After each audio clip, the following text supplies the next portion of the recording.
இவரின் முழு வீடியோ பார்க்க கீழே உள்ள பொம்மையின் விரலை தொடங்க போதும். இது வந்து பார்த்தீங்கன்னா பாப்பா போடுறதுக்காக உணவாக பயன்படுத்திக்கலாம்னு பப்பாளி. பப்பாளி பார்த்தீங்கன்னா இது நீங்கள் இந்த பப்பாளி சாப்பிட்டீங்கன்னா அவ்வளோ டேஸ்ட்டாக இருக்குங்க. நான் அந்த பப்பாளி மூணு தான் தரேன்.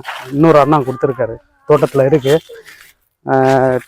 சுவை நீங்கள் இது வரைக்கும் அந்த மாதிரி பப்பாளி சாப்பிட்ருக்க மாட்டீங்க. ஃப்ரூட் சொல்லுவாங்க, எக் ஃப்ரூட்டு, எக் நம்ம குற்றாலத்தில் வந்து பார்த்தீங்கன்னா முட்டைப்பழம்னு வைப்பாங்க. முட்டைப்பழம் சரி. இது பாப்பா வெண்கடம்பு மரங்க. இது பாப்பாவுடைய ஃபர்ஸ்ட் பர்த்டேக்கு நட்டதுங்க.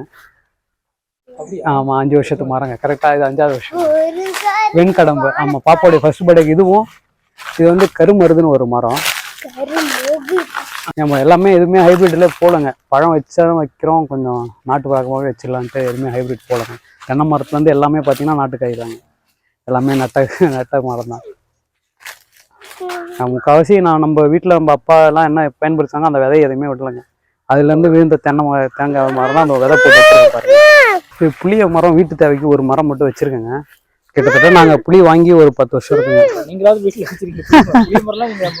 எடுத்துக்கடா போட்டு ஒரு புளி எடுறா போட்டு. என்ன மரம்னு சொல்லணும்னா நம்ம மாலை போடுவோம் இல்லையா, கருங்காலி மரங்க. கருங்காலி மரங்க 2 மரம் வச்சிருக்கேன். இது ஒரு மரம், இந்த கருங்காலி மரம் ஃபுல்லாகவே ரெட்டாக தாங்க இருந்தது. ஃபுல்லாக காஞ்சிடுச்சு. இதோ மேலே தெரிஞ்சு பாருங்க காய். ஆமாம், இது ஒரு ரக அவரைங்க, சிகப்பு அவரை, கோழி அவரையில் சிகப்பு. இதனுடைய விதை ஆமாங்க. இது ஃபுல் விட்டா அந்த மரமே ஃபுல்லாக